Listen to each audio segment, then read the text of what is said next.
Welcome to a new episode of the PowerTV show, the series that offers you little clues for huge transformations. This is Silvia Camerini from pregnancyScreen.com, and I'm your proud hostess. I personally created this show with the intent to empower mother women worldwide. And we are going to discuss many topics together around your spiritual dimension, your emotional dimensions, around finances, love, relationships, and many others. Today, I've got a hot topic that I want to introduce you. We are going to talk about sexuality, pleasure, and orgasm. And I'll do it with a very special guest. Let me just introduce her to you. So I read her bio to you. She guides rising spiritual women entrepreneurs through the midlife sacred quest into the mystery and beauty of their sexuality, a revelation journey to pleasure, power, purpose, and wisdom. She believes that sexual pleasure is every woman's birthright. She uses a straightforward humor, intelligence, and belly wisdom to bring a fresh and enlightening perspective to a tender and vulnerable topic, such as making sex and talking about it in a light-hearted, easy way. She creates and holds beautiful sacred space for women to go deep into their heart and soul of their sexuality, so they can have the pleasure, intimacy, relationship, and confidence they desire. She's the founder of the Wise Woman's Sacred Feminine Power Initiation, the hostess of a podcast that presents leading-edge thought on sexuality, spirituality, and wealth for thriving in the 21st century. And she's the diva behind orgasmicalchemy.com. She lives in Maine, US, where she holds ceremony for the local community and visiting clients. She makes erotic art, swims, gardens, and she loves to take pictures of the night sky. She's a grandmother of 3. Today, I've got the pleasure to share an intense interview with Diva Carla Sanders. So let's enjoy it together and see you right back. Hello, Carla, and thank you so much for being here with me today and sharing your wisdom with my audience for the Power TV show. Well, thank you, Sylvia, for inviting me, and thank you for that beautiful introduction. I really appreciate it. It was a pleasure for me to introduce you to my audience. And I just read your bio. Something came up, and I really wanted to ask you about your mission, because your mission today, it's really about empowering women through sexuality, through pleasure and the energy of the orgasm. But it wasn't like this, it wasn't always like this in your life. I mean, you come from a background where women were supposed to get married, have children, and then fulfill their husband's desires more than their own desires. So it seems to me that our weaknesses become our PowerPoint, our obstacles become the potential springboard to meet a new and true version of ourselves. So I'd like to ask you, how did you jump from the springboards along your life path?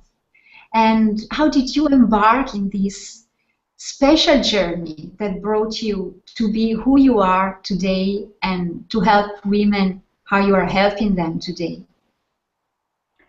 Oh, it's so interesting to hear you describe it as a jump on the springboard, because it felt more like bushwhacking, you know, a long safari through a wilderness sometimes. I came to work with women around empowering sexuality because I felt so disempowered in my own. As you stated, I was raised in in an environment. It happened to be a conservative Protestant Christian farming community. And we were actually protected from knowing about sex. Sex was considered the strange blend of evil, sinful, dirty, shameful, and yet something that was sanctioned by God within the sanctity of marriage, between a man and a woman. And you saved sex for this relationship, and it was the only time you could ever have sex, was within that relationship. And it was for life. So that was, quote, my sex education. And combine that with fairy tales, romantic movies, Cinderella and Prince Charming, Sleeping Beauty and Snow White, and all those Princess Charming. You have a lot of expectations about what being married is going to be like without any information or any truth about your body, your sexuality, and not just what happens in intimacy between two lovers, but the greater purpose, which that's what we still don't know. That's a big part of my mission, is to help women individually and collectively understand how we can walk in and work with this power. So thank you so much, Carla.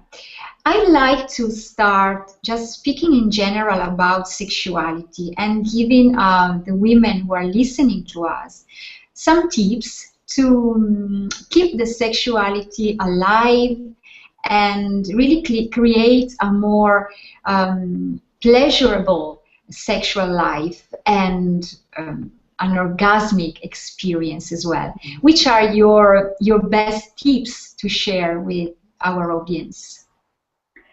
Well, your sexuality is something that rises up inside of you. It originates in you. So nurturing that inner flame is very important, no matter what's going on in your life. And ways to nurture that inner flame include the basics, especially for new mothers who are, they're dealing with such a huge life change and sleep deprivation, and that is rest, eat very well, and really leave space, really honor this transformation that you're in.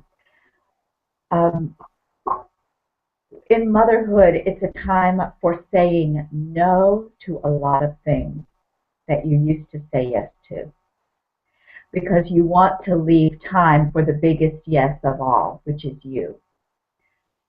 Your children are making their demands on you, and that's totally natural.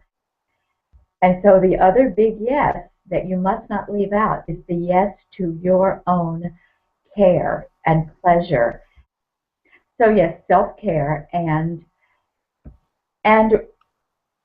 spend attention, give attention to your sensuality and your femininity. And this, first of all, loving young children is a very sensual experience. So enjoy that. Enjoy that very much, your baby and your toddlers and your youngsters, while they're cuddly and so easy to love. But then also create alone time and let it be very sensual. And whatever that feels good for you. If it's making sure you have time for a solo soak in the bathtub a few times a week. Making sure that you create time to dress yourself beautifully at least once a week. I mean, I had 2 children 18 months apart, so I know what it's like to sort of wonder, when was the last time I even had a shower? How long have I been wearing these clothes? What makes you feel feminine and beautiful? and make sure you give that importance. So those are really basic things. And if you want to go into more sexually oriented tips, I can talk a little bit about that. What are you curious about, Sylvia? Yes, please go ahead with some more specific tips about orgasm, about the sexual life, as I think that is really important for women, because actually, as you just mentioned about new moms, so pregnant women, they are going through a big transformation, pregnancy and childbirth and parenting, and this transformation, carries a lot of changes. So I love to know, and I love you to share some tips about how women can keep their sexual life alive, even if they're going through a lot of transformations. One of the most important things women can do during this transformation is engage in self-pleasure. One of my colleagues uses the term recalibration. Women throughout our lives, we're recalibrating our sexuality. We go through changes like childbirth, pregnancy and childbirth, and then again at menopause and some other changes in between. Every major life change causes us to recalibrate our sexuality. And one of the things we want to do is get to know this new body after childbirth or during pregnancy. We may not respond to erotic stimulation in the same way. So you want to practice, and practice with yourself. And this can be very gentle and tender. It doesn't even have to be going for orgasm every time, but simply enjoying self-touch, self-pleasure with the curiosity of, who am I now? What do I feel? What is different? And relaxing into the experience. So what self-pleasure might look like. One is to connect what happens with the yoni or the vulva, the genitals, with the heart. Focus on that genital heart connection with touch and breath. Put a hand on your yoni and a hand on your heart and breathe. And just feel that energetic connection. And from this foundation place, begin to explore what your body feels like when you touch yourself. And then follow the pleasure.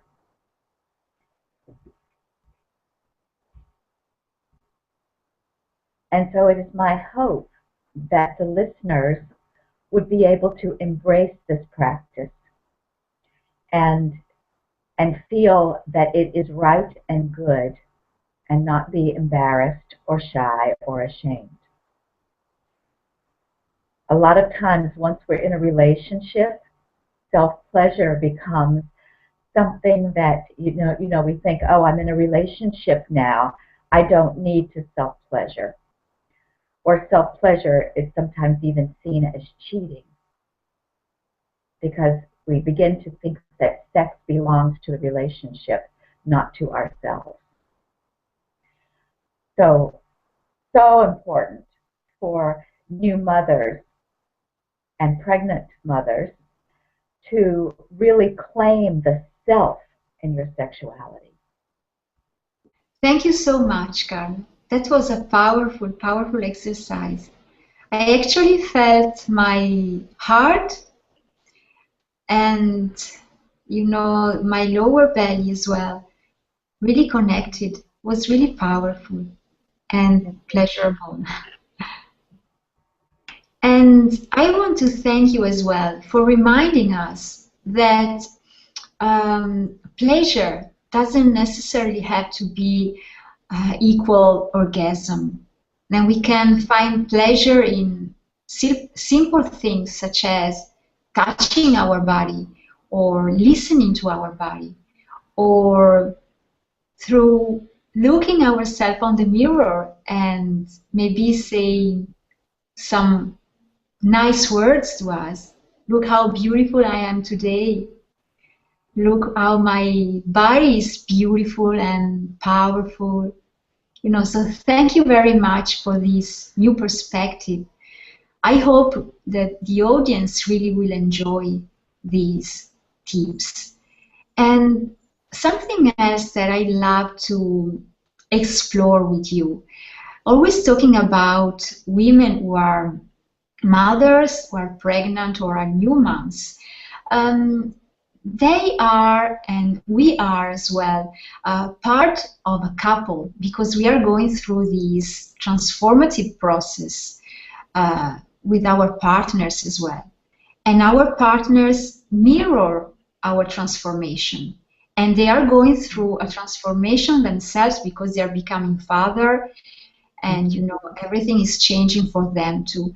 So I'd love to ask you, how can we embrace the changes that comes from both of us and still nourishing the couple? I love this one. I think one thing that is really, really important is to schedule your alone time together and foster a communication that is not specifically about sex and being erotic. Foster that time to connect as adults. One thing that new mothers start craving is adult attention. And a lot of times, I don't know if you've ever had the experience, if you've been alone with a youngster, a baby or a toddler, and your partner walks in, maybe he's been away at work all day, and he's tired, he would like some relaxation and attention. And it's one of two things: thrust the baby in his arms and disappear, or sit down and talk to me, give me adult attention. I'm dying here, I'm desperate. And neither of these things may work for him, where he is.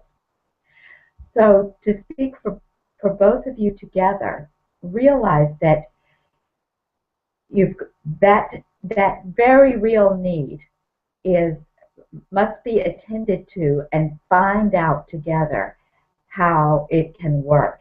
His changing gears from his life in the outside world, and you getting your needs met for adult attention and for connecting with your partner as two adults.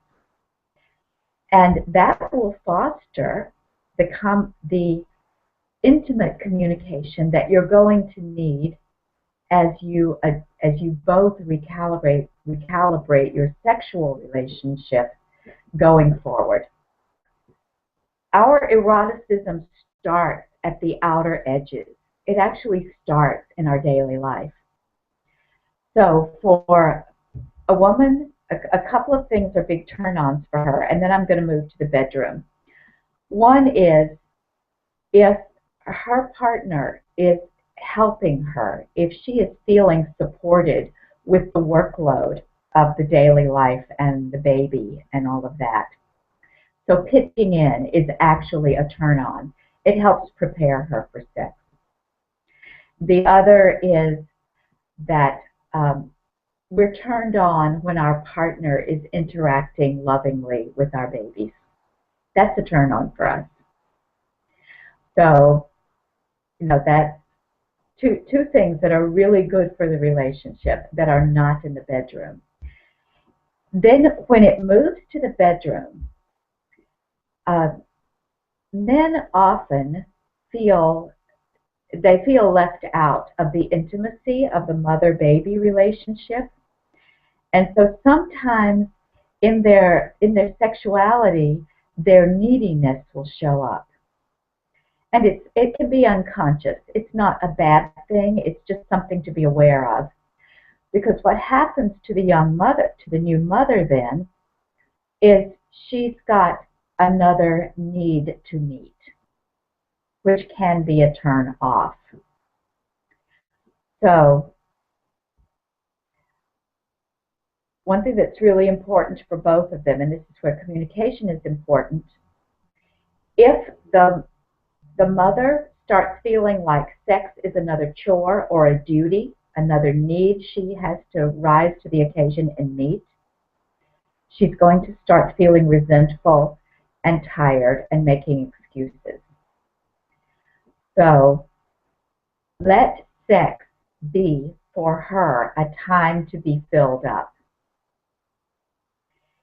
So the father, for the time being, during this recalibration period, his sexuality is about filling her up. Does that make, can you see how that would work? It's about helping replenish her.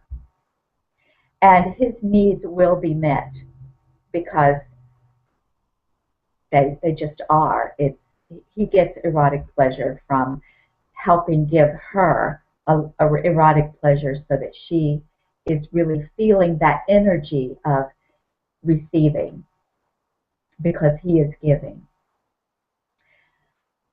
And one other thing that's really important about that, both of you enjoy discovering how her body has changed. In other words, let your erotic touch and pleasure in her body be really part of her exploration of who am I now that I've had a baby or now that I'm pregnant. And husbands, you can do so much for her if you admire and appreciate and adore her body as it is, as it's changing. She really needs that affirmation from you. So, a lot of this is still attitude and mindset. And I think, technique and things that you do, if they're done from this loving place of giving and curiosity and exploration and mutual consideration and love, then what you do physically is going to work. And what you may be longing for, which is this explosive passion that you had before baby, before pregnancy, before everything started changing, you will find a way back to that too. It may not be instantaneous, but you can find a way back. Is this at all helpful? What else would you like to know? Yes, that was really helpful. I mean, to me for sure, and I really hope for the audience as well. I'd love you to give some more tips to expert mothers now. Right. Mothers of teenagers. Remember that you are a sexual being. And once again, self-pleasure is enormous for feeding yourself and your own erotic life. By the time your children are teenagers, you may be, goodness, your relationship may have changed. You may be single again. You may have been through many, many, many life changes.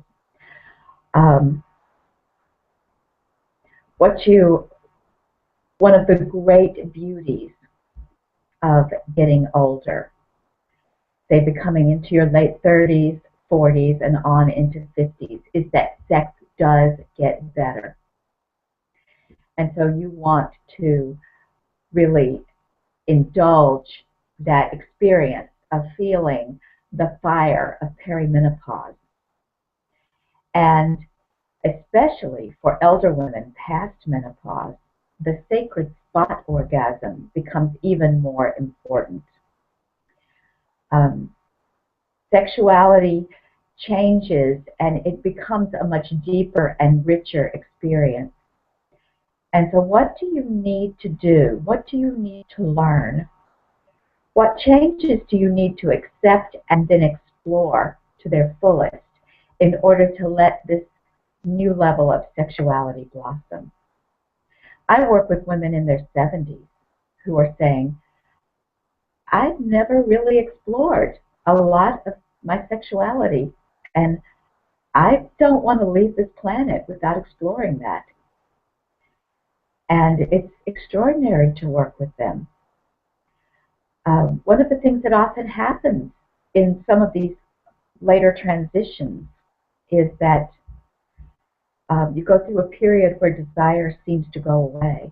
Your sexuality goes dormant. And I say to women in that place, explore it anyway. Do not let lust be your guide. You know, if you're not feeling lust for your partner or lust to have sex with someone else or even yourself, continue to nurture yourself in an erotic and sensual way anyway. And that's where energy work becomes very important. That's something that I teach women, and a lot of my clients are older, and they discover that they can reawaken their sensuality through certain erotic energy practices. So for you, wherever you are, that could come in the form of yoga or qigong, or some practices of that nature that are, in most communities, you can learn how to do those things.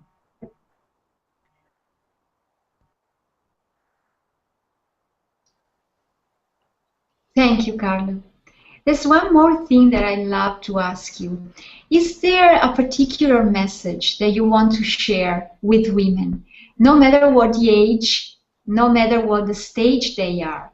Is there a pure, true message that you want them to know about sexuality, orgasm, and pleasure? Your personal message to them. Okay. In a nutshell, I will tell you some of the points of my manifesto. One is, actually, these are the 4 sacred pleasure secrets that I recently did an audio about. One is that your sex belongs to you, not your relationship, not your partner, not any moral system or set of rules. Your sex belongs to you. The second is orgasm is energy. So when you work with your energy, it can be as simple as breath and awareness.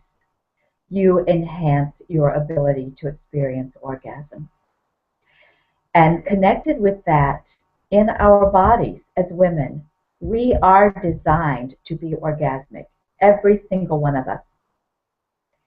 And so if you are having challenges, feeling pleasure, reaching orgasm, you can actually learn to do it. It's a learned skill that we are all equipped to learn.